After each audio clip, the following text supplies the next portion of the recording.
President Kanye West visited rapper Donald Trump in the White House yesterday, or possibly it was the other way around, but who knows since reality has clearly ceased to exist. In his signature Dragon Energy style, Kanye took the microphone from the leader of the free world, saying, "I'm gonna let you finish your term, Mr. President, but first I want to say that Beyonce had one of the greatest videos of all time." Trump agreed and immediately redressed the injustice by appointing Beyonce chairman of the Joint Chiefs of Staff. Then I woke up. Even in real life, the meeting of two of America's greatest something or others had a surreal quality to it. Kanye wore a MAGA hat and compared it to a Superman cape, which made perfect sense or no sense at all, since it's almost impossible now to tell the difference. Kanye also defended the Second Amendment, which made sense, though it made no sense that he was making sense, and the paradox tore a gigantic wormhole in the space-time continuum, causing reality to be sucked into itself. Then I woke up. Regaining consciousness, I saw the left and the news media, but I repeat myself, reacting to the Yay Donald Summit with its usual affable goodwill and principled integrity, or violent hatred, racism, and hysteria, as we used to call it before we fell through the wormhole in my previous dream and language lost all meaning. Former DNC chairwoman Donna Brazile said, quote, and this is a real quote, assuming there's still such a thing as a real quote, "Kanye West has set us back 155 years, unquote. Of course, she's right, and now it's just like it was back in slavery days when billionaire black men used to hug their friend the president, who had just finished improving the lives of all African Americans by virtually eliminating unemployment. Why not? Nothing is real anymore anyway. After Kanye's Oval Office appearance, black people throughout America suddenly realized that Trump was a great president. Then I woke up. Trigger warning, I'm Andrew Klavan, and this is The Andrew Klavan Show. I feel hunky-dunky, life is tickety-boo. Birds are winging, also singing hunky-dunky-doo. Ship-shape, tipsy-topsy, the world is zippity-zing. It's a wonderful day, hurrah, hooray! It makes me want to sing. Oh, hurrah, hooray! Oh, hooray, hurrah! All right, it is Mailbag Day, and it is also Another Kingdom Day. Oh my, I don't know what that's screaming for anymore. You're screaming for another kingdom now. Hey, it's Another Kingdom Day, and that means that Season 2, Episodes 1 and 2 are now available for everyone to listen to. You can go on iTunes and listen, and if you do, subscribe and rate it, give it 5 stars. That really, really helps us out. New episodes will be out on Monday for subscribers and on Friday for everybody. That's how it works. So come on in and listen and watch Another Kingdom Season 2. And let us talk also about Boll and Branch. You know, somebody asked me today, this is absolutely true. Somebody said, how do you live without any sleep? And I said, I take naps while other people are expressing their opinions. But you know, the thing is, you don't need sleep if you've got Boll and Branch sheets because they're so comfortable you just lie on them and that's all the rest you need. And you don't need to spend a fortune to get the rest. You get great sleep, starts with great right sheets, and they're more affordable than you think with Boll and Branch. The right sleep sheets can take your sleep or your wakefulness and to the next level with Boll and Branch. That upgrade has never been more affordable. When these things just look great, they feel great. You wash them, they feel even better than they did before. They're just terrific. Each one of them crafted from 100% organic cotton, and that means Boll and Branch sheets not only feel incredible, but also look amazing. And since they sell exclusively online, you don't pay that expensive retail market, half the price, twice the quality. Go to bollandbranch.com today, and you'll get $50 off your first set of sheets plus free shipping in the U.S. when you use the promo code Klavan. That's $50 off plus free U.S. shipping right now at bollandbranch.com, spelled B-O-L-L, and branch.com, promo code Klavan. bollandbranch.com, promo code Klavan. So when you lie awake at night and ask yourself the big questions, like how do you spell Klavan, you'll know. It's K-L-A-V-A-N. You know, a lot of times here, I think, it is true, we pick on the left. I pick on the left. But today, you know, I'm looking at the country and where we are, and I want to say to the left today, I want to address anybody who's out there, as a leftist or a Democrat, I want to say, keep doing what you're doing. Just keep it up. Keep attacking black people who have their own opinions. You know, just keep calling them Uncle Toms and minstrels and dumb Negroes. Keep right on with that, Democrats. I like it because I want all Americans to thrive, and I know black people are going to wake up one day and realize that in order to have your respect, they have to give up their intellectual freedom and personal independence. So just keep, and keep the women too. Keep calling the women gender traitors when they have their own opinions. You just keep telling them that their sons and their husbands don't deserve due process, the presumption of innocence. Just stick with it. Stick with it, Democrats. I love it. I love your style. I want everyone to live the life that they choose. And I know women are going to wake up and realize you're turning them into whining victims in order to gain control over their lives. So and don't forget the gay folks. Do not forget the gay people. Keep telling them to strip their fellow Americans of their religious rights. Keep telling them to try and silence anyone who disapproves of them. Keep turning them into homo-fascists. And we on the right will just quietly collect the gay people who just want to be ordinary people, ordinary Americans, and be left alone like everybody else. So just keep at it. And don't forget the mobs. Don't forget the screaming and the mobs. Do not stop, because I cannot destroy the credibility of your insidious anti-American philosophy single-handed, but you're doing a great job on your own. And let's take a look at the Yay Donald Summit. I have to talk about this. It is just amazing. The Kanye Summit and the reaction are both amazing. And listen, Kanye is a kooky artist guy. He is, and who cares about celebrity endorsements and all this stuff. But he is a popular man, and he's obviously very kooky, and his music is not my music. I'm not going to pretend it is. But I was listening to him yesterday because it was a surreal meeting. This thing, he just went off on this he goes on these rants and, you hardly know what he's saying. But in the middle of these rants, I started to hear what he was saying, and it was kind of moving, it was actually kind of moving. And so he's sitting in the Oval Office with Jim Brown, the great football player, Jim Brown. And he goes off and he starts talking. Well, just listen to what he says. He's been wearing the MAGA hat, and everybody's attacking him for the MAGA hat. I think it's the bravery that helps you beat this game called life. They tried to scare me to not wear this hat, my own friends, but this hat, it gives me power in a way. My dad and my mom separated, so I didn't have a lot of male energy in my home. And also, I'm married to a family that, not a lot of male energy going on. It's beautiful, though. But there's times where, it's something about, I love Hillary. I love everyone, right? But the campaign, I'm with her, just didn't make me feel as a guy that didn't get to see my dad all the time, like a guy that could play catch with his son. It was something about when I put this hat on, it made me feel like Superman. You made a Superman. That's my favorite superhero. And you made a Superman cape for me also as a guy. Made a Superman cape for me, so I felt like a man who plays catch with his sons because I didn't have that male energy in my life. I mean, that's a genuinely honest and transgressive thing to say. I mean, he is telling you that, if anybody has stripped the black man of his manhood, it is the left. I mean, nobody on the right wants anything for black people but to have families, to be fathers, to be men among men. That is what the right wants for the black man. Because our idea is get rid of the race thing. The race thing is over. We got it. We get it. This country had a major change of heart in the 60s, 50s, and 60s. It had a major change of heart. It looked at its sins. It felt shame. It repented. It is now a different place, and we on the right say, yeah, let's leave that behind. Everybody's for himself. Men be men, women be women. Do it. That's great. Who is telling them that you are so helpless, you are dependent on our welfare? Who is telling them, you can't, white women don't need a man in the home. Women need a man like a fish needs a bicycle. Who's telling them that stuff? Who is putting their children at risk so that they wind up in prison and are taken off the streets and can no longer be part of the community? It's all on the left. Who's teaching them to quail at microaggressions? What kind of a man, I'm sorry, but what kind of a man quails at microaggressions? Oh, women are afraid when I walk into an elevator. That's your problem? That's your problem? Microaggressions are what men step on. They're what men wipe off their shoes as they're going to accomplish the thing they want to accomplish in their life. And that's what he was talking about, that Trump gave him that feeling. Trump gave him the feeling of being a man. Now let's listen to the reaction on MSNBC this is cut 6. When they heard that, they were just absolutely shocked. Wow. Okay, I'm doing this for everybody who's watching us who turned their volume down.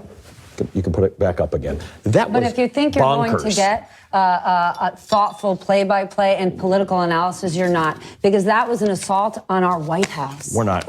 You can't analyze some of that stuff that was said. As we warned you at the top, there was a little bit of profanity. There was actually more than you heard. We were able to bleep some of it out, but there was some of it did make it in there. That was crazy. That was crazy. bonkers. I mean, the things that Kanye said. Can I go with my favorite? Yeah. How he talked about, he had a lack of male role models Right. in his life growing up. Not a lot of male energy in his house, The he reason said. he was drawn to MAGA was because of the male power. When he put that cap on, he felt like a guy who could play catch with his.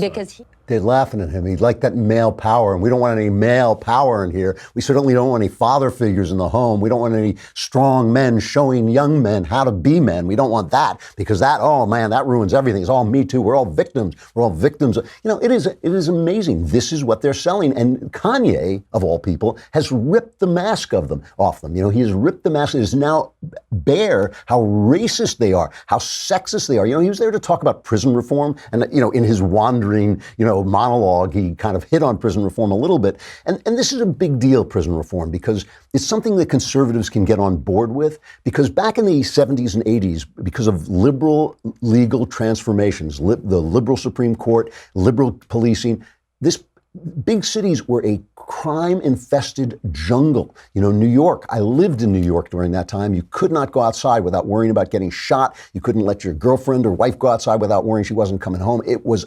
miserable. It was miserable. And then Giuliani and other mayors brought in CompStat and brought in, no tolerance, zero tolerance policing. They called it that. It was really just making sure there weren't small crimes that led to bigger crimes.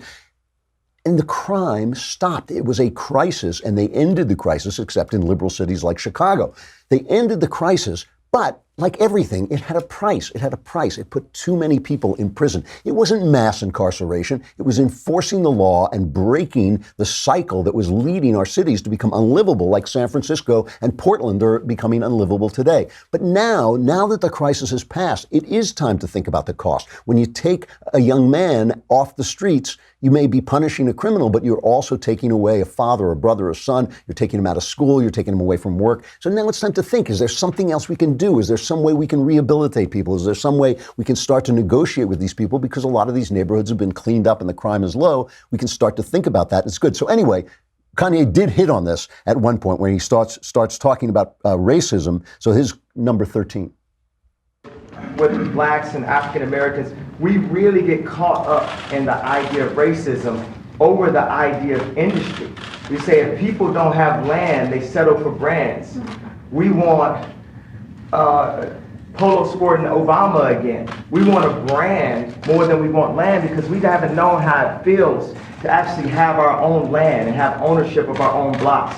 So when you don't have ownership, then it's all about how something looks. It's about the patina, it's not about the soil, it's not about the core. So we focus more on, is somebody wearing something, is someone disrespecting, so I gotta shoot them, or the idea of someone being racist. We talk about police murders, which we definitely have to discuss, and we have to bring nobility to the police officers and make them, because police officers are just like us. But this is this whole hate building, right? And that's a major thing about racial tension. And we also, as black people, we have to take a responsibility for what we're doing. Once again, that was kind of, when you don't have land, you need a brand. I mean, that was kind of profound. I'll get to that, back to that in just a minute. First, I want to talk about 23andMe. This is one of those things, those services where you spit in the test tube and they take a look at your DNA and tell you, what they can tell you about your traits. And also you can find out people that you're related to. I just want to say, I did it. It was incredibly fun. It is incredibly fun. I found out I was a Swedish midget, but no, I just made that part up. But no, it's easy to do. You spit in the tube. They send you this kit. Even I could do it. You spit in the tube, and then you mail your saliva sample back to them, and then they just send you an email, and it tells you certain traits that you're more likely to have. It tells you people that you might not know you were related to who have put this. And all of this, you can do it all. You can say, I don't want this information, I don't want that, or I do want this. You know, you organize it. It is made for you, but it could just tell you all these really cool things about yourself. And it's not going to tell you everything, but it tells you stuff that is really fun and interesting to know. You can order your 23andMe Health and Ancestry Service Kit at 23andme.com/Klavan. That's the number 23andme.com/Klavan, and they'll send you a report. Tells you the first thing it tells you. How do you spell Klavan? It's Klavan. 23andMe. What he was saying there, what Kanye was saying there, was actually profound. If you don't have land, you need a brand. So in other words, if all they offer you is identity, instead of accomplishment and, being somebody and doing something in the world. And that's what he's talking about. I think it makes perfect sense. So now we have to listen. Then he hugged the president. That's the thing that drove everybody crazy. Play that. It's a very short clip. Play that. He said, I guess you know I love you. I know.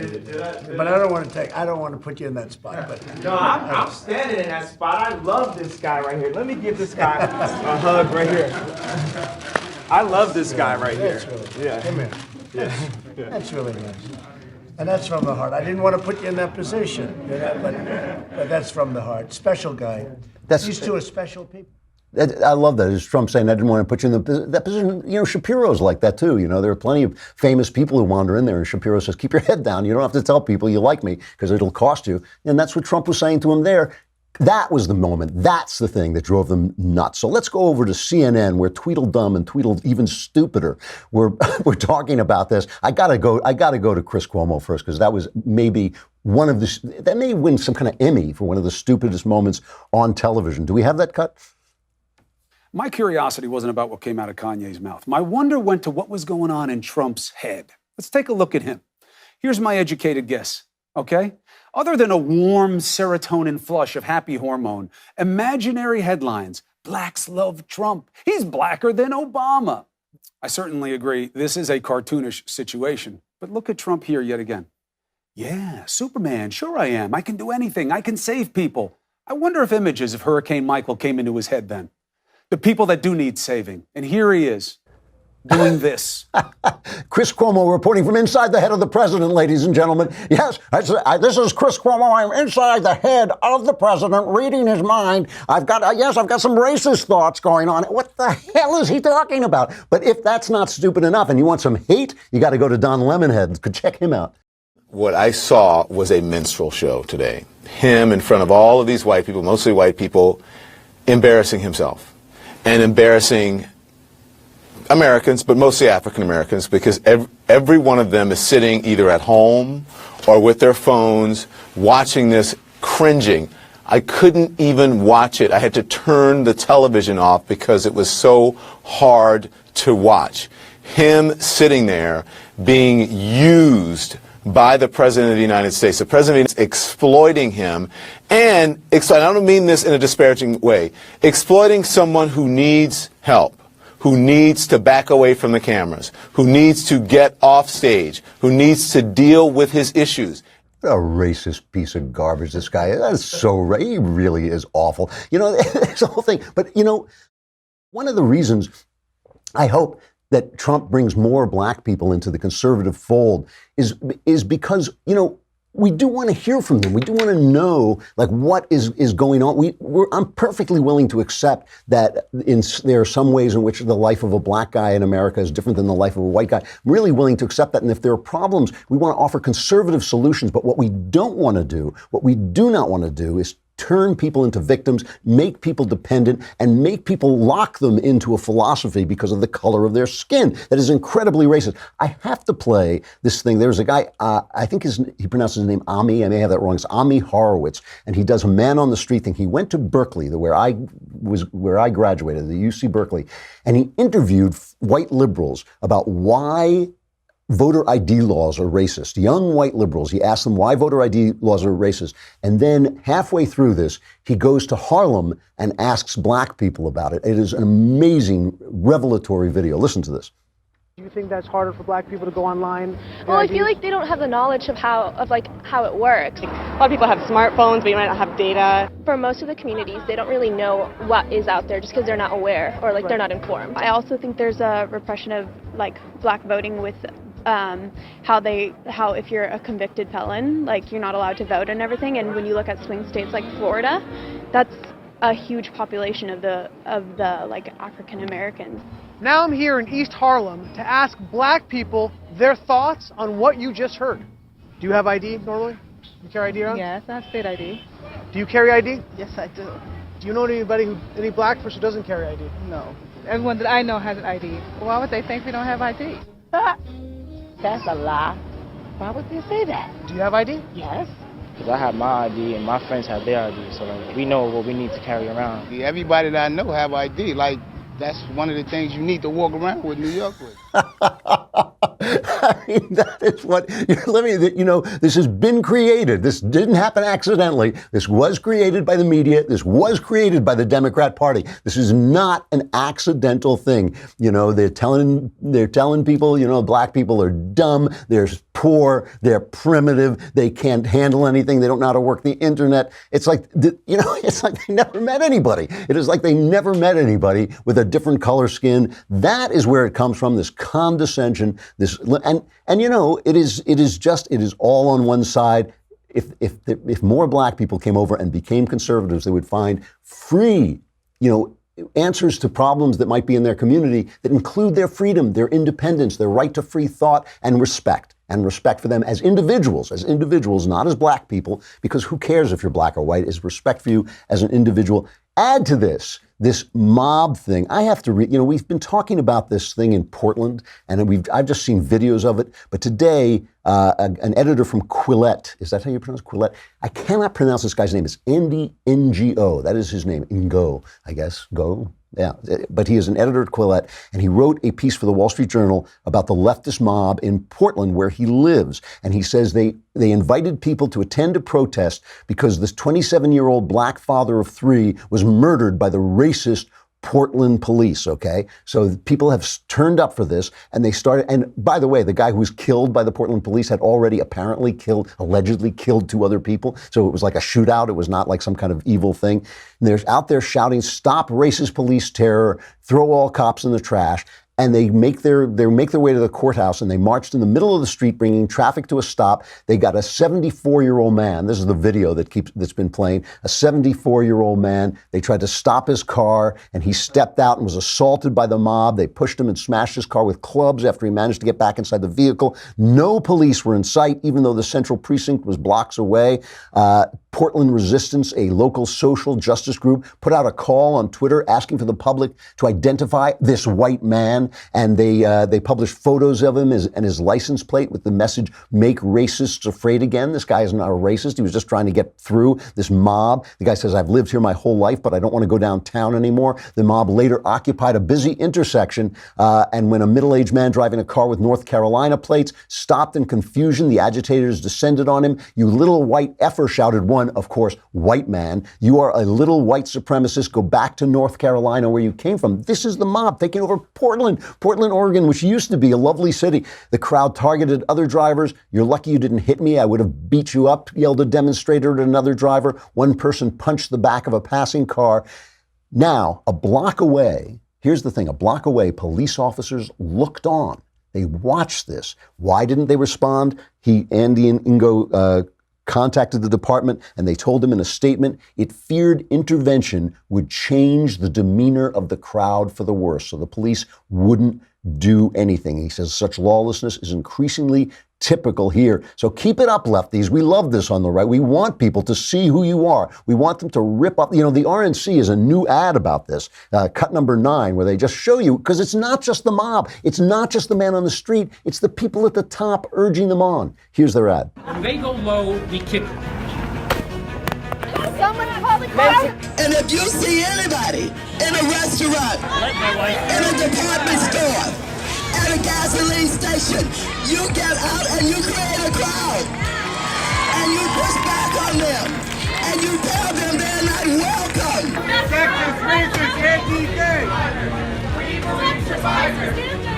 I just don't even know why there aren't uprisings all over the country. Maybe there will be.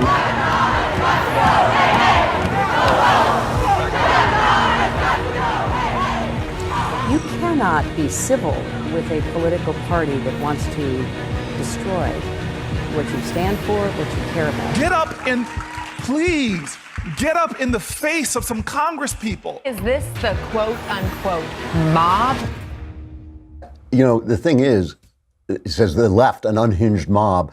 The thing is, that's a fair ad, and there's no moral equivalence. You know, our friends over at Campus Reform, we love these guys. Cabot Phillips goes out and he does these campus, man on the street interviews. He went out and offered $100 to anybody who could name a time when conservatives had tried to stop leftists from speaking. Listen to this.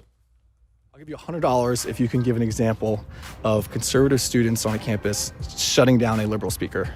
$100. Off the top of my head. UGA campus? Any campus. Any campus. I'm not too aware. Yeah, I'm gonna lose that $100 because I can't. No, I don't think I can. I wish I could, but no. That's amazing. So keep it up, lefties. Look, I'm gone a little long, but I want to end with one more thing. In the room with Kanye West was Jim Brown, one of the greatest football players of all time. And he came out afterwards and they asked him about the whole football thing with kneeling for the flag. And I want you to listen to this man's answer, because this is the answer. This is the answer to the left with their "you're a black man, you're a woman, you're a man," this identity politics built, constructed to tear us apart, to set us at each other so they can get power while we're fighting among ourselves. That's the whole point of identity politics. It is racism with a smiling face. That's all it is. It's racism with a smiling face meant to divide us, like all racism is meant to divide people so the powerful can seize power. That is what racism is for. That is why people instigate it in people. That's why guys like Putin sell it against the Jews. That is why they sell it against white men on the left. That's all racism is. It is just a means of going into your mind, using your prejudices to turn you against your neighbor so they can seize power. Listen to Jim Brown's response to whether people should be kneeling and disrespecting the flag. Well, I can be very blunt about taking a knee. See, first of all, I'm an American. That flag is my flag. Things that I've overcome in this country allows to make me a better person. I don't think that we should take knees in protest instead of standing up for our flag. I think we should work out our problems as a family. And that's what I would advocate to my children, to all the young people that I deal with. I am an American. That flag is my flag, and I want to represent it that way.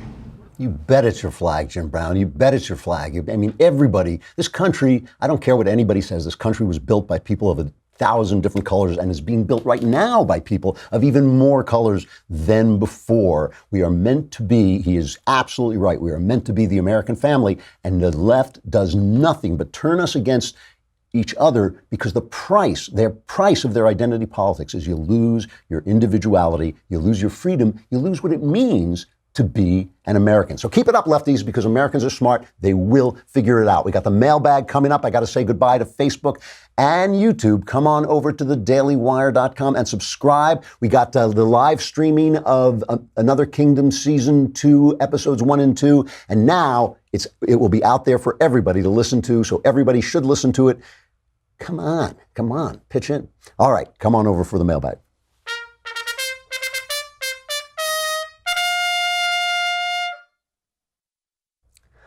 All right, the mailbag. Every time I hear it, I think about that truck veering off the road. That's why we play it. We play it to kill drivers. From Heidi Red Kiewitz. I recognize that name. Heidi Red Kiewitz. I know her. I know her from Twitter. She wrote a book called Honeymoon in Baghdad as she served in the army in Iraq and met her husband in Iraq. And so they had a love affair in Iraq. And now she is raising a family. And that's really funny. I just recognized the name as I saw it. Hello, Supreme Overlord Klavan. And see, she knows my proper name. We've heard the Democratic politicians, this is about the mob, tell their voters to do whatever it takes in order to win. Many of them have called for violence, and we've seen it firsthand with these angry mobs. If Republicans win and take over the House and Senate, do you think the left will become even more violent? And at what point do conservatives say enough is enough? Conservatives seem quite calm and mellow when provoked. There has to be a point where we break. I understand we need to be civil. We're the party of values and morals, but we also can't be a punching bag for these guys. If the left becomes more violent after the elections, how do you see this playing out for us? All right, well, it's a two-part question. First of all, no, in one sense, there will be a faction that becomes more violent. But if they lose the midterms, the politicians are going to realize that by playing to their base, they have lost the country. And once they realize that, the politicians, I think, will start to become a little bit more central and move back away from these people who are alienating the rest of the country. I mean, that is what happened when Nixon, in the 60s, there was all this same thing, the violence, the riots and all this, and Nixon just won like every vote in America. They got rid of him by other means, but he won the electorate. The Democrats who came after that, guys like Jimmy Carter and Bill Clinton, were in fact more centrist, and they represented, because they were Southerners, they had more sense of tradition and all that stuff. So that's what I think will happen to the party. They will realize the resistance has failed. A small group and a continually dwindling group will continue to be violent and possibly more violent. And look, in terms of our reaction, we have the right to self-defense. You don't have the right to go out and anticipate that they're going to do something wrong and cause violence in return on principle. You do not have that right, and it would be just as destructive to our side as what they're doing is destructive to their side. But you always have the right to self-defense. You do have the right, if you're swarmed by this mob, to fight back. And you certainly have the right to insist that the police protect you. It has never worked for the police to stand by and do nothing. That never works. And that idea is always very suspect to me. So I think a victory for the right in the midterms, a full-on House and Senate victory, would be a good thing, because it would wake the resistance up to the fact that, as Ann Coulter would say, resistance is futile. From Samantha, hi, Andrew. Are there any red flags you think women should look for when they first meet a man? What a great question. Well, look, there are plenty of obvious ones, right? You want him to have a job, or if you're in college, you want him to have very decided goals. You want him to be a driven person, an ambitious person. You want him to show up for the date on time. You want him to be polite. You want him not to talk the whole time. You know, I think I shouldn't have to say this stuff. I hope you already know this. You want him to try to take his time to get to know you before he tries to jump on your bones, right? You know, it's like the other things, I mean, maybe more subtle things that people don't know. You should definitely watch to make sure how he treats people who he may be have more power than, like waiters in restaurants, like the valet who takes his car. If you're living in LA, we have valets who you take your car. You want to see how he treats those people, because that's very, very important. You want to make sure that he takes responsibility for things. If he's telling you a story about something that's gone wrong in his life and it's all somebody else's fault, And the one really strange one, and I hesitate to say this, you take this with a grain of salt, but if the guy is just too perfect, shows up with the flowers, pulls out your seat, opens the door. Guy should do all those things, in my opinion. But if the guy is absolutely perfect, you want to watch that he's not moving in on you too fast. He's not a stalker, because stalkers present that way. I know I don't want to make you suspicious of every polite, lovable guy who comes into your ken, but just watch out. That is a thing that happens, that stalkers play you by just being absolutely perfect in every possible way. So that's just one thing to look out for. But the more normal ones, the job, making sure he's nice to waiters and all that stuff, those are things you can look for. From Carlos, Supreme Chancellor Klavan, Jordan Peterson, he calls him the Internet's dad. I thought I was the Internet's dad. Dr. Jordan Peterson made a controversial statement that I personally find to be fair. He said Kavanaugh should step down now that he earned his seat to prove humility, save his name, and help heal the national divide surrounding him. It seems very much in the brand of Christian self-sacrifice for the greater good. I'm neither for nor against this idea, but I also think people are really treating Peterson unfairly for this one. Your thoughts? People did jump on Jordan for this. I completely disagree with him about it. I completely think it is what is it? Milton said that strain is of a higher tune. I can't remember, but it was too high. He was aiming too high there. This was a hard-fought battle, an important victory against mob rule, an important victory for the process. I think when you get those victories, you should keep the territory that you took. I do not think that gesture would have been received with anything but viciousness from the left. I think the left has to learn that its techniques are not going to work. However, there's nothing wrong with disagreeing with somebody. You don't have to jump on the guy because you disagree with him. I did see some stuff that was harsh and mean. You know, it's like, we love Jordan. He's doing great stuff and he's interesting, has interesting things to say, and we disagree with him. That shouldn't be. It shouldn't be that hard. It shouldn't be that hard. You don't have to. You don't need a baseball bat to disagree with someone. You just say, yeah, I disagree. Love you, but I respect you, but with respect, I disagree. So I did disagree with him on that. From Dave, all hail Klavan, supreme leader of the multiverse. Thank you. I shouldn't, have to say thank you because it's just owed. But in your work, both as an artist and as a commentator, have you ever seriously struggled with overcoming self-doubt? Since your work as a novelist requires you to expose your creative ideas to criticism, and your work as a political commentator also requires you to expose your intellectual ideas to criticism, how do you manage to tune out the internal voice that tells you your novel might not be good enough and your arguments may be flawed? This is something I regularly struggle with, and I would suspect that your diverse career may have given you a unique vantage point on the subject. I am bizarrely equipped with a complete indifference to how people I disrespect regard me, okay? That is not to say when, my wife and I have a system. When I write a book, I give it to my wife, she tells me what's wrong with it, I yell at her, and then I do what she said. That's the thing. I have to get angry first. Well, what do you mean? What do you mean? It's perfect, it's perfect. And then I just figure she's a great editor, so I make most of the changes she wants. But I do have a remarkable capacity to ignore the opinions of people I disrespect, which is a lot of the people who disagree with me.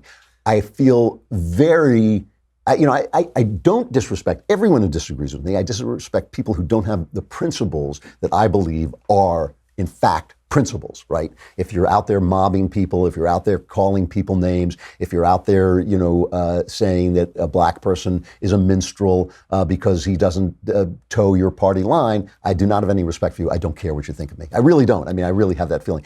However, I hate to make mistakes. I hate it. I've come on here a couple of times and got something factually wrong, and I hate that. I hate it when like everybody, I don't like to have to change my opinion, but I will do it, and I don't consider it weakness. And, not every book I've written is as good as every other book. I'm aware of that. Sometimes when you finish something that's as good as it's going to be.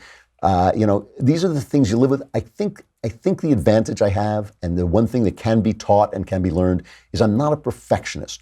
I work like a perfectionist. I work over every sentence, every word I write. I work over everything I do. I come in here, I do so much prep just to come in and talk to you for a few minutes. I do a lot of prep and work. But I understand there will be errors, there will be slips, there will be things that are imperfect, and I live with that. So I don't know if that helps. I do have a weird personality about this. I do have a very, very thorny outer sphere that keeps me from being devastated by criticism.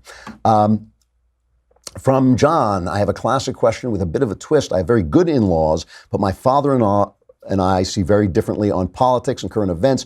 We'll debate, and as soon as actual facts, data gets brought up, he closes off and says, I don't want to talk about this anymore. So he's a leftist.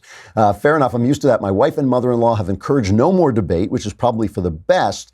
But when we visit, they put on left-wing news or late-night comedians, and then my father-in-law vocally agrees with how Republicans are stupid or how Trump is horrible. And the second I say anything, it's no, we aren't debating. We get along great outside of this, but I'm at the point where I don't want to visit them anymore. And I'll be tempted to just stay at a hotel with my wife, which makes her sad, rightfully so. Can you suggest anything that will help? I know I won't be able to change his mind, but this is getting tiresome. It is tiresome and it's rude. And I think you have to sit down with him and have a civilized, polite conversation where you don't discuss the issues. You start out with, look, we disagree. I respect your opinions. I understand that you see things from a different point. And I don't want to debate with you. Fine, no debates. But it also is painful and unfair when you do this thing, when you put on these comedians and say Republicans are stupid. And then when I respond, you say we can't debate. So how about having a little bit of sensitivity toward me, and I'll have a little bit of sensitivity toward you. You can have that discussion, because I think, a lot of times, especially on the left, they do not hear themselves. They do not know what they're doing. They're so certain that they're right, that they don't understand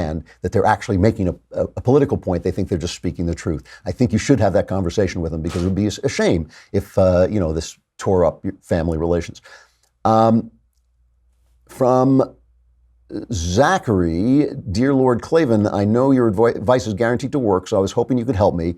I'm currently an engineering student at a large public university. This semester, I'm 6 hours away doing a cooperative education program at a job in my field.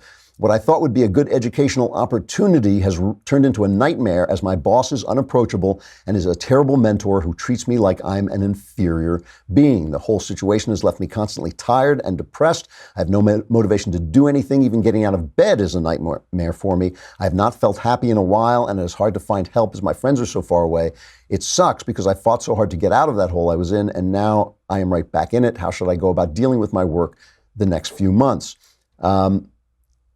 And do you have any tips on helping me find happiness and feeling like the person I was before? This is I'm a little bit this is a little bit strange to me. First, quit. I mean, if you can quit the job, there's no reason for you to be tormented. If you can't quit the job, then you're going to have to regard it as a test of your valor and inner strength. Get out of bed, make sure you exercise, don't drink too much, make sure you get plenty of exercise and activity, and steel your mind. I mean, make yourself realize that you are under attack by a bad boss. Steel your mind. It's only a few more months. And don't let the depression take you or anything like that. I mean, if you can quit. There's no reason for you to be tortured. If you can't quit, if there are good and certain reasons why you shouldn't quit, then take it as a test. Say, I have got to be the guy who walks through this thing with my shoulders back, with my head held high, and with dignity, and I don't get depressed, and I make it through. And that's what you have to take it like that. The only thing that really stopped me in this mail was where you said, it sucks because I fought so hard to get out of that hole I was in, and now I'm right back in it. So it sounds like maybe you're prone to depression or you've suffered from depression before, and that's a whole other matter. That is something you might want to have looked at. You might want to get some counseling about that. If you are prone to depression, you might want to find out what the cause of that is, because it may go beyond what you're in right now. Let me take one more from McKay. I am a conservative woman, a wife, a stepmom, and a nurse. One of the main reasons I'm a conservative is the emphasis on individual freedom. However, many conservatives lump women into the mother category. I love caring for my patients, being the one who cooks meals, cares for the home, and my stepchildren. So clearly I'm a nurturing person, but I've always known that I don't want children of my own. And I have been told condescendingly that I will change my mind or that I just don't get it. I've taken a lot of time to truly examine why I don't want children, and I've always come to the same conclusion. I respect the sacrifice women make to be mothers, and I honor that. It's just not for me. So my question is, how can I reconcile being a conservative woman and not wanting to be a mom?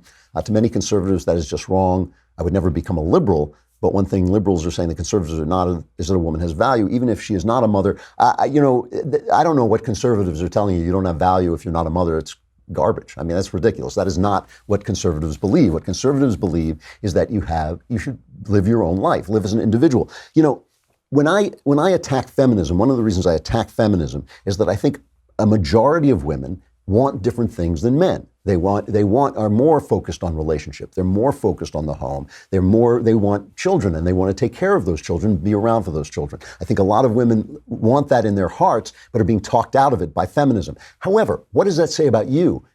Absolutely nothing. It says absolutely nothing about Jane or, Debbie or Rose. It doesn't say anything about her. She has her own life and her own desires, and she may not fit into that category, which is absolutely fine. You may want to work 100 hours, a day. Whatever you want to do is absolutely fine. The only reason I attack feminists is I feel that they limit your choices, not because under the guise of giving you choices, I feel they're actually denigrating motherhood, denigrating homemaking, denigrating being a wife, which I think give a lot of women joy and pleasure and should be, one of the choices available to people. But nobody should tell you what you want personally. What you want personally is entirely up to you, and you have value in and of yourself. You're obviously a tremendously valuable person, taking care of stepchildren, nursing. You're obviously a hugely valuable person, and no conservative who is a thinking conservative would tell you that you need to have your own children. That's absolutely ridiculous.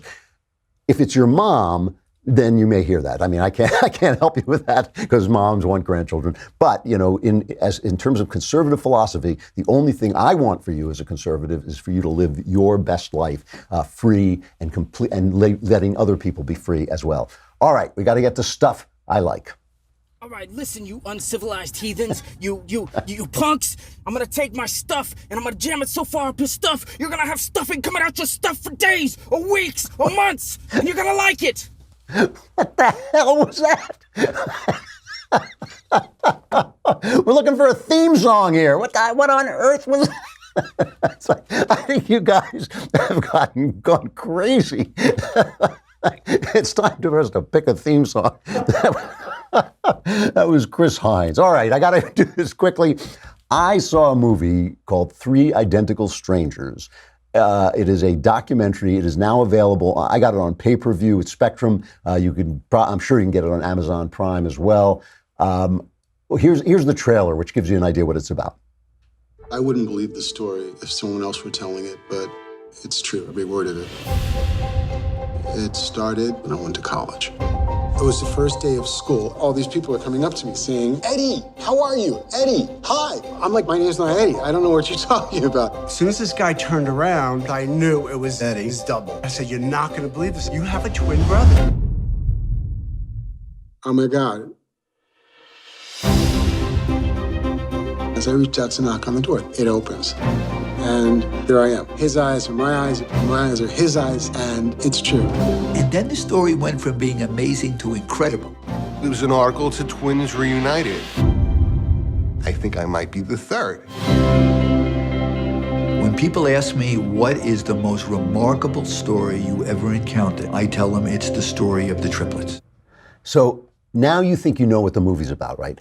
Here was my experience. I watched this with my wife, and I'm sitting there at this point, when you get to this point where these three guys have been reunited, which happens like 10 minutes into the film, I said, wow, that's an amazing story. 20 minutes later, I said, wow, this is an amazing story. 30 minutes later, I went, are you kidding me? This is the most amazing story I have ever heard. This is an incredibly amazing story. It is touching. It is, it's just really, really moving. And it's about nature versus nurture, but it's also about the way the powerful treat people, the way the powerful treat people with less power. It is an amazing tale, and just very human and very rich and very deep. And I really recommend it. It's only like an hour and 40 minutes, an hour 30 minutes, something like that.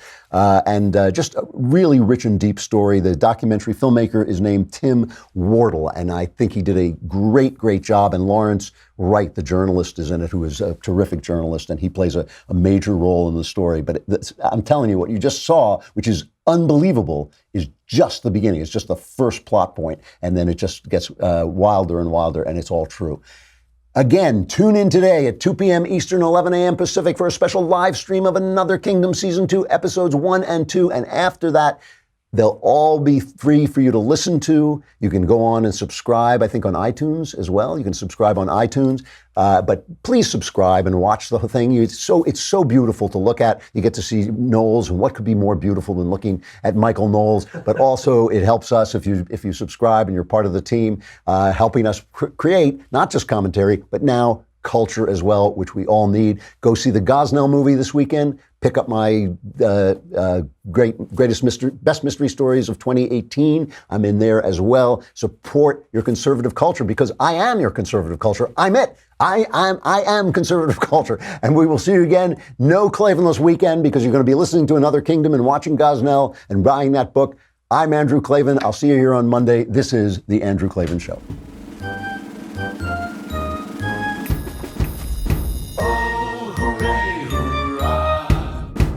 The Andrew Klavan Show is produced by Robert Sterling. Executive producer, Jeremy Boring. Senior producer, Jonathan Hay. Our supervising producer is Mathis Glover. Technical producer, Austin Stevens. Edited by Alex Zingaro. Audio is mixed by Mike Cormina. Hair and makeup is by Jesua Alvera. And our animations are by Cynthia Angulo and Jacob Jackson. The Andrew Klavan Show is a Daily Wire Forward Publishing production. Copyright Forward Publishing 2018.